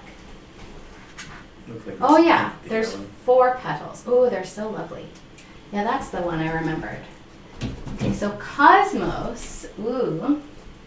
Here's a great picture of a cosmos flower. 1, 2, 3. It looks very similar to the poppy. So it's got those 4 petals, and here we've got some vibrant pink color. Vibrant pink and purplish pink colors with those brilliant red like centers. They're a bit red around the edge of the center and then yellow on the inside. So we can definitely do some of these. Sorry, can you see these? There we go. So we'll do some cosmos in just a minute. I want to finish showing the black centers in our pansies, and then as those dry, we can look into doing some cosmos flowers. There's always room in the garden for one more flower.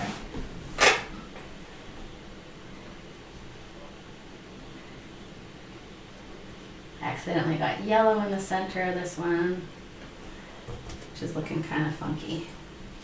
There we go. That's okay. I never panic in a painting. There's no need. We can always tweak it later and make it a different color or a different shape.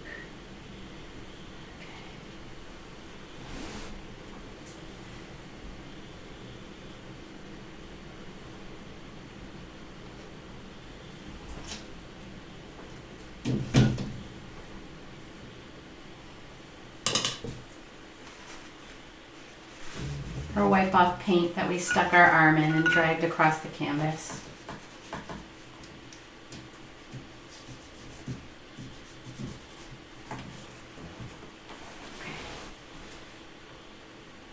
I want us to take a little bit of our dark color and put some in the center of our little chicory / cornflowers as well.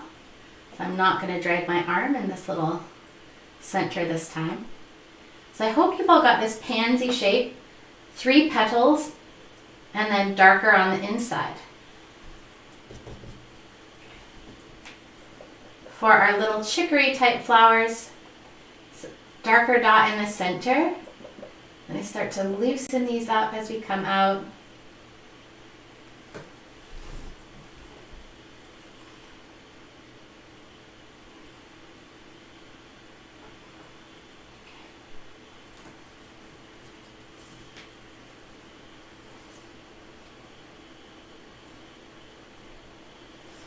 You know, here's a little subtle bleeding heart.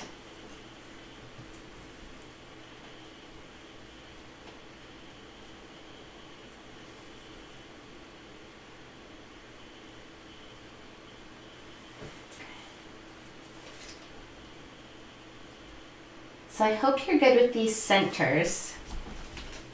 Now for that Cosmos flower, they are a brilliant pink color. And I don't know if I have room on here, but I've got this old canvas here, so we can put some on the back. For that Cosmos, that is they were a beautiful shade, at least the ones in that picture, of pinks and soft lilacs. And they had that kind of, very much like the poppy, 4 petals, but all quite connected. So, you know, like 1 kind of roughly on the outside, 2,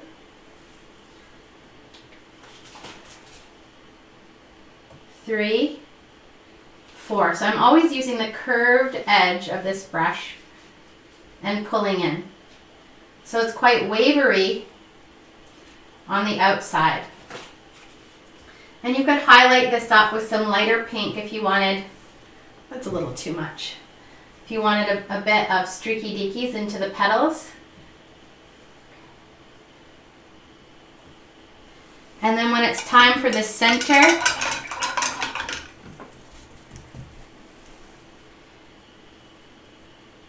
it was like that bright orangey pink on the outside and then really, really light pink on the inside. Or light yellow on the inside. So we would need to wait for this to dry really. And then you could put the bright yellow in the middle. So really you want to wait for that to dry before you get the yellow in there. But that was that basic shape of the Cosmos flower. So you know the side of a Cosmos flower is going to be very similar to the side of a poppy flower.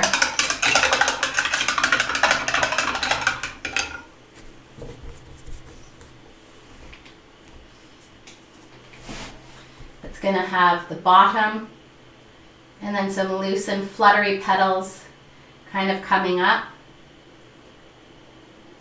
And just like the poppy, if you wanted this to be a bit more of a 3/4 view, then your light center would be here.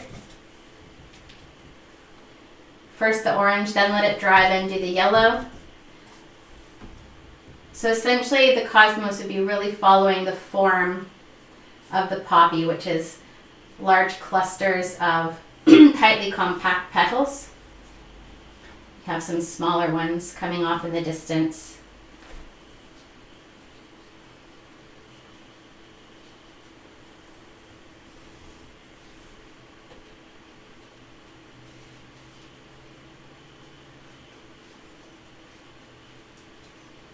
You can always tweak those edges after. And then maybe some stems. Okay. So I hope that was helpful for those Cosmos shapes. I always like to Google the flowers that I'm painting, work from a reference. I know these are quite a lot of those basic petal shapes that we will be following. So we have our dark centers in. We want to have these nice bright orangish yellow centers for our Shasta Daisies. And orange and pink last but not least, really brighten up this project. So I like to take some cadmium orange, some white, and some yellow. And I like getting this lovely kind of deep golden orangey yellow color with just a little bit of white to make it opaque. So I'm going to be working with this juicy orange color.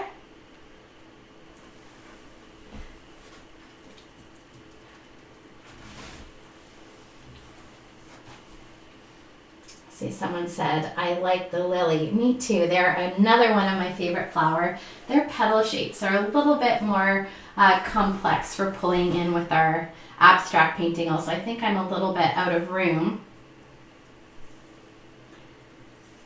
I feel like irises and lilies need their own full tutorial. Okay. So I like coming on to my Shasta Daisies and giving them a little center. Got some tiny ones up here. And I love this orange color so much. I might actually pull a few little daisies under some specific orange flowers up here. So as you're filling out your painting, you can start with the flower or you can start with the centers. So I may want to pull some little daisies through here as well. Maybe little bits of orange flowers kind of shining through in the distance. Because this is a whole field, having little bits of color in some of these areas of visual dead space just kind of reads as little bits of flower peeking through from far away. So I often come through in any areas that don't have a whole flower and just put in some little bits of color. I like working with a giant field of pattern for these wildflowers. So I put in some little orange centers that now need some little white daisy petals.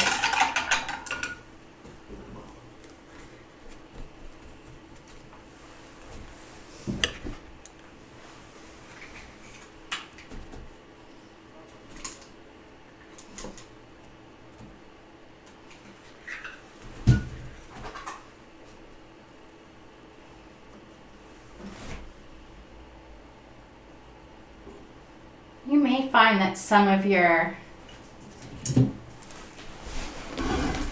whites could use a little bit of a second coat.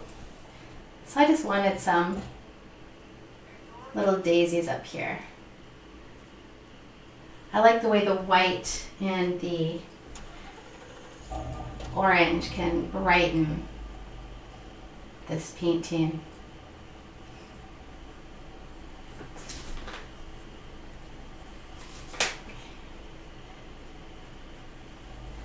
While we're waiting for those black colors to dry, you may want to accentuate some of these. And I'm just using a few different paints today. I'm using Winsor & Newton. I'm using some Liquitex Basics. I'm using some Amsterdam. So I got a bunch of different ones in here. So I'm just going to come in, same as before, with especially the white daisies. And I like to just beef up some of the white with a bit of a second coat.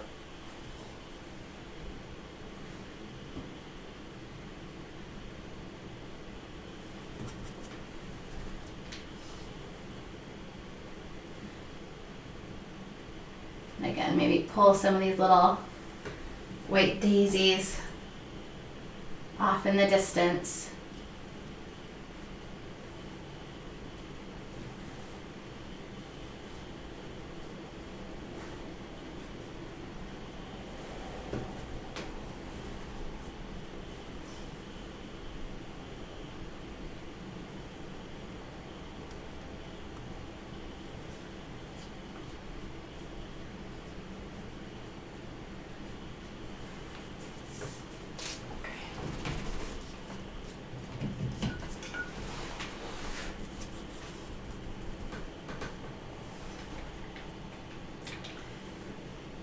I wish I had more room for some of those cosmos flowers. They're so lovely. As our poppies are drying, so any of the colors that we might want to give a second coat to or beef up some of the highlights. So now that it's nice and dry, I'll often come in for a few more highlights on the poppies. So we have now blocked out our main composition here. So it's just about tweaking the flowers that we do have. So using some bright red or some bright pink, sometimes just in the tips of the poppies.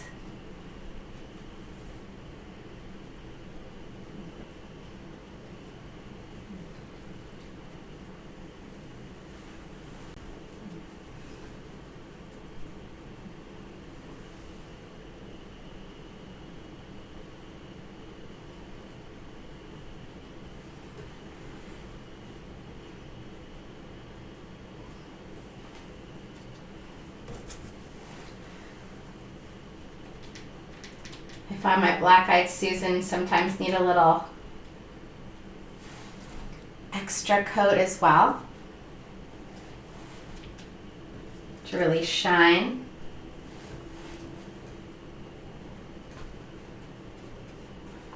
So going over any of your flowers that you think might need a second coat.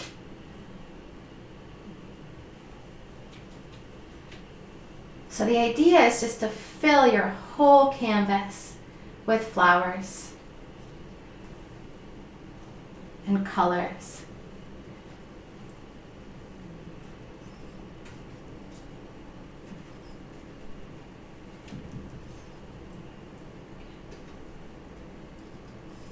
So think pattern, all over pattern, as opposed to zooming in and doing specific details.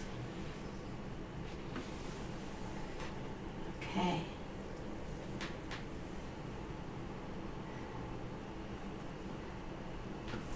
We'll want to get in and put some white center and maybe even a little bit of splatter paint into our projects today. The splatter paint, I find, adds a fun little bit of garden energy.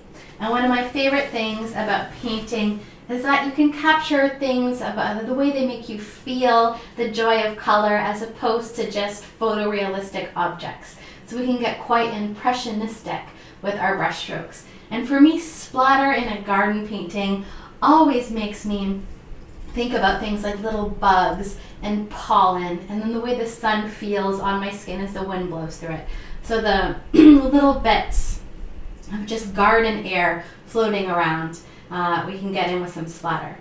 But first we want to get in and put some of the white bits into the center of our flowers. And I also want us to illuminate our coneflowers a little bit, the purple coneflowers. Okay, Laura said how to paint the violets. So the violets we did with just 3 brush strokes pulling in with the filbert brush. So the filbert brush has the round edge. So just pulled 1, 2, 3 leaves into the center. And then a darker version, 1, 2, 3. So this is purple, 1, 2, 3 petals. 1, 2, 3 petals in the dark color. And then we're about to put the whites in the center of those. So here's some blue violets with the purple center done in the same way.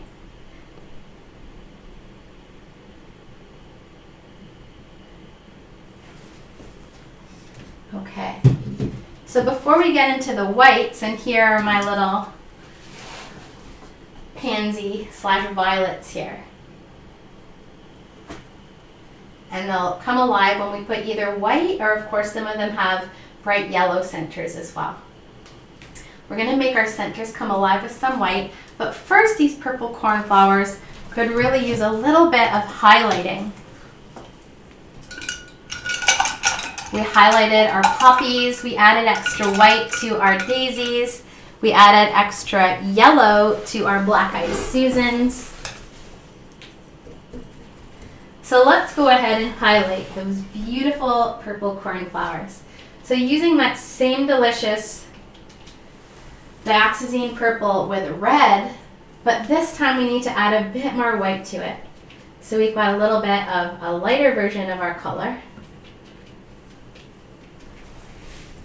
And now I'm just going to pull a little highlight down the center of the petals, and I'm just using my number 6 round brush.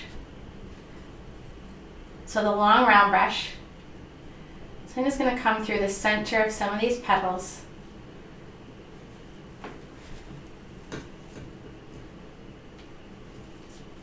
And I'm going to brighten them up a bit.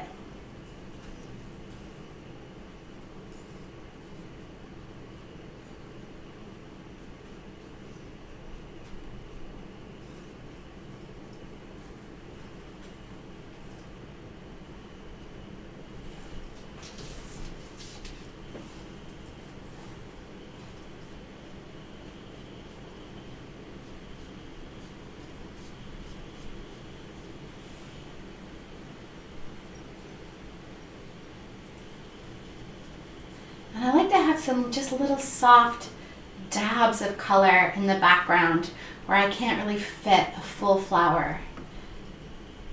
Just to get that all over pattern. So a lot of these little bits are just kind of colorful dabs in the end.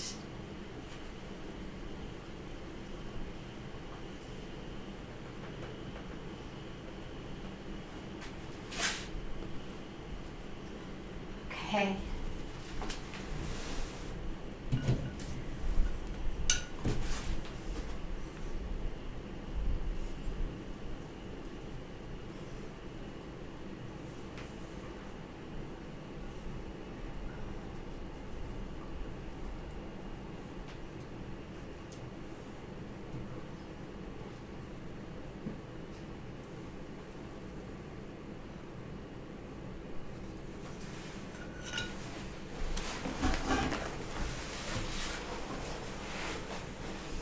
How are you all doing out there? Hope you're doing good. Maybe feeling a little bit more relaxed as you're painting in your gardens.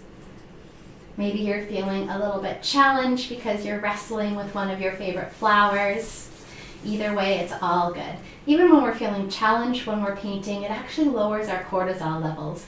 So being challenged by painting and trying to create something is a different kind of, it's the good kind of stress, the pulling something from nothing kind of stress, as opposed to like everyday just worry, which isn't really good for us, and it raises our cortisol levels. And that's why art has been used in different types of therapeutic practices for so long. I find kind of right now it's February, which is traditionally a month of a little bit more increased anxiety for people. Of course, a lot of us are just tired from that feeling of confinement during the pandemic. So I don't know about you, but I always find painting is a great way to just escape and zone in for a little bit, or a lot of it. I like to paint a little bit every day if I can, even though there's not always time. Recently I started doing really tiny paintings in a little book, which is kind of like reading a novella or a poem instead of a novel. You feel a lot more accomplished at the end of the day when you finish a whole mini painting. I am rambling. I do want to show you the lightening of the centers of these flowers. So in the violets / pansies, I've done white dots in all of these, but of course a lot of purple violets have a brilliant whitish yellow center. So center just one little dot with your number 1 round brush into the center of the violets. And the poppies, white in the center, and then loosen up the seeds. They start to disperse and get less as they come out. Those are the main white centers of these. So let's get in some of these little white details that will make our flowers just kind of come alive and pop. We're going to accentuate their seedy centers. So I'm going to rinse off my little number 1 round brush, and I'm going to tap it on my napkin. I'm going to smuggle in a little bit. Grab some of my white.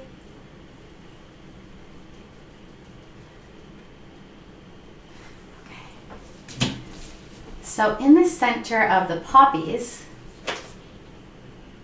I'll do a little dot, a little bit thicker in the middle. And especially if you have a really big center like I do, just have it loosen up a little bit like this.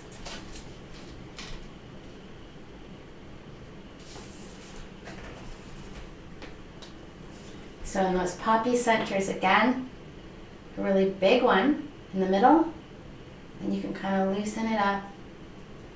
Just have them disperse. I am so excited to grow the Oriental Poppies this year.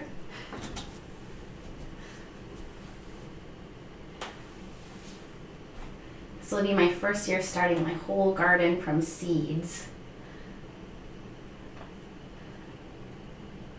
I'm going to be a plant mama.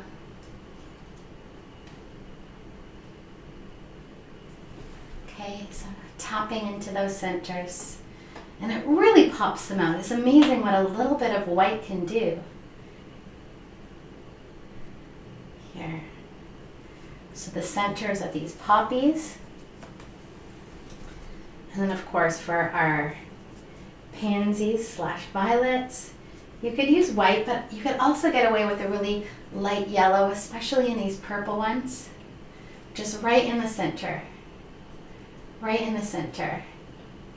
And you can use any color you want in your garden. And we all will have very different color schemes at this point. So only you know what colors are kind of creating that mood you're looking for. So I love putting these. I went for really pale yellow in the center of the poppies.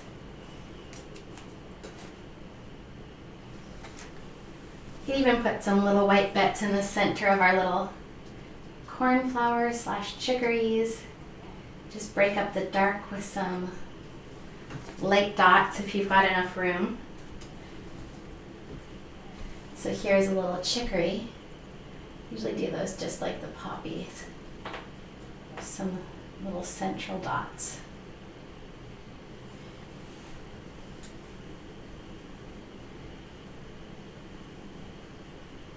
Now there's one more seedy center I want to show you. And that is going to be, well, not so much a seedy center, but the purple coneflower center, which is that beautiful, brilliant, orangish red. And what a fantastic color combo in nature. I do love the purple coneflowers just because of that combo of a really lovely, brilliant orchid type purple with a deep orangish red. It's true color genius of nature. So I like to take orange, pure bright orange, and then tone it down with a little bit of red to get a really deep orange color. And of course, I'm going to use an orange, a little something like this. So I've mixed a tiny bit of red in it. And now they have little spiky centers, don't they? So spike, spike, spike. So I'm going to pull my brush down so it's a little tip. So I want to pull it down. And I'm going to create some little tiny spikes. And we need to pick kind of which way our light is coming and illuminate that side. So if the light is maybe coming from this side, we can do some of these little spikes.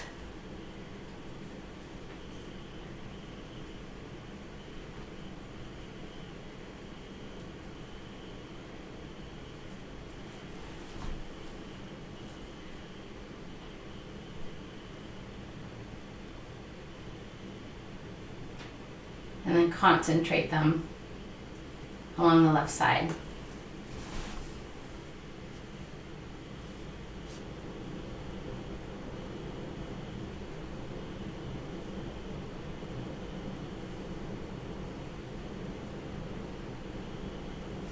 There is only one flower that has purple leaves and an orange spiky center, and that is the purple coneflower.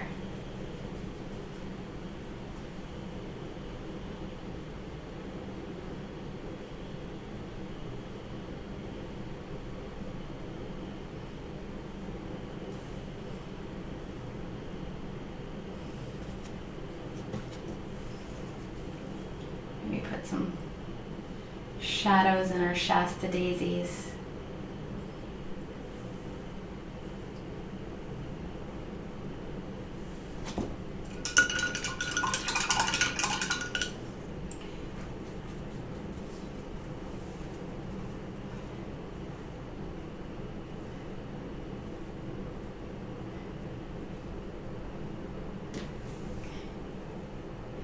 I know there's a lot of little details in these flowers.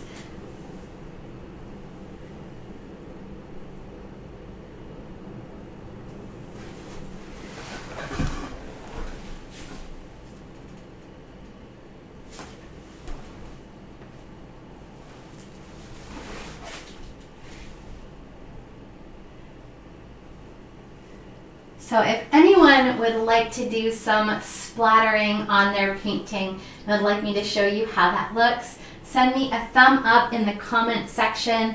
After you fill in all the centers of your flowers, to splatter or not to splatter will be the final step, and it can really add a bit of fun, pattern, and energy to our paintings. So if you would like to do some splattering today, give me a thumb up in the comment section, and that will be the very last phase for this painting.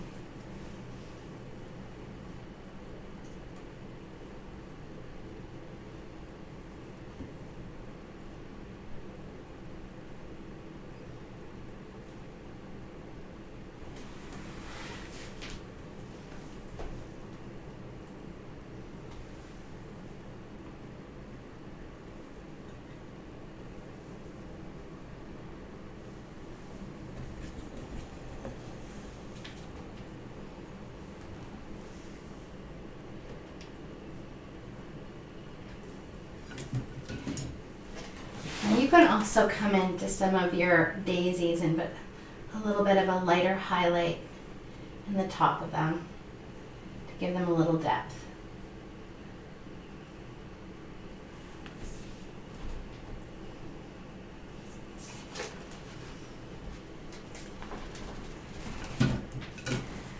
I do have some more in-depth tutorials on my website where we get into really nitty-gritty details with flowers. I have a coneflower, purple coneflower, where we actually do about 7 different layers in the center of the cone, and so you can actually see the realistic texture of the flower. So this is definitely a different way of painting that's more about texture than about detail. And I think this is a really great exercise if you are, again, a little bit more of a tight and controlled painter. I think it's fantastic, no matter what type of painter we are, to push ourselves outside of our box while at the same time honing our style. So there's nothing wrong with being a tight painter, but you may find something unexpected that you can adapt into your style by pushing yourself out of your comfort zone. Okay, I see some thumbs for the splatter. So let's go ahead. I'm going to rinse off my number 6 bright brush. You can splatter in any color you like. I like to go in and splatter with whites or yellows or light pinks. Whenever we splatter, we want to be adding a bit more water to our paint. You can also splatter with a toothbrush, not just your bright brush. But I'm going to show you the paint brush method because I don't know if all of us have a toothbrush that we can dip in the paint. So here we go. I want you to grab a big scoop of the color you want to splatter with. I'm going to be splattering with my white, and I'm just going to move it off to the side. I'm going to move it off to the side, and I'm going to start dripping water into this painting until it becomes as runny as heavy cream or milk. I want you to drip water into your splatter color until it's more the consistency of milk. So it should be incredibly runny. And then if you're going to splatter with your paintbrush, I want you to hold it like this. Pull those bristles back towards you, and then boo, and then you can let them fly. I like to focus at the bottom of the painting and then just pull back, back, back, back, back, back, back.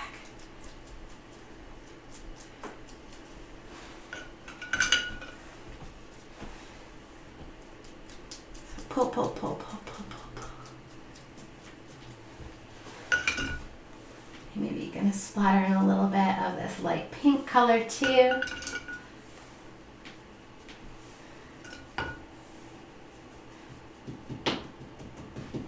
And just pull back.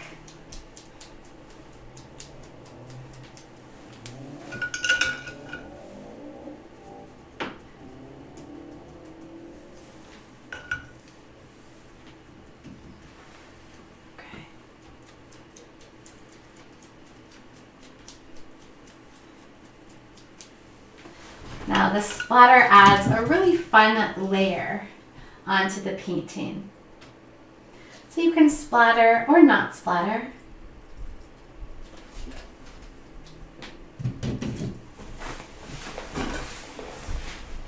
Adding splatter to our wildflower gardens is the last official step to wildflower. So I hope you enjoy this tutorial with me today. I hope you're feeling a little bit more relaxed and a little bit more cheerful.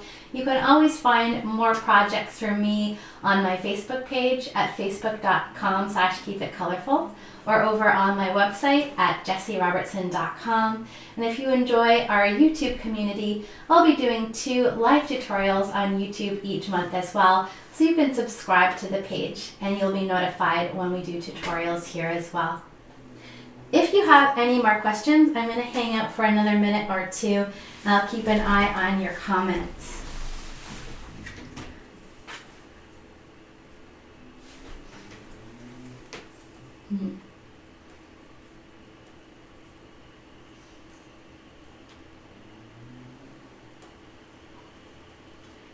Jane asked if I have used Dick Blick paints. Those, I'm painting from Canada, so we don't really get Dick Blicks here. But I've been using the Liquitex, the Golden and the Amsterdam for about 20 plus years. I really like those ones. I think the Dick Blicks are a bit similar to the Liquitex Basics line, which is the student brand line.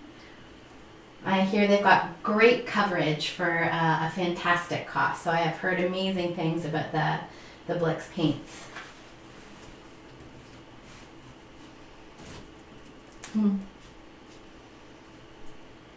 Okay, I don't see any more questions popping up, so I'm going to sign off for today. I hope you have a fabulous day for the rest of it. Take care. Bye!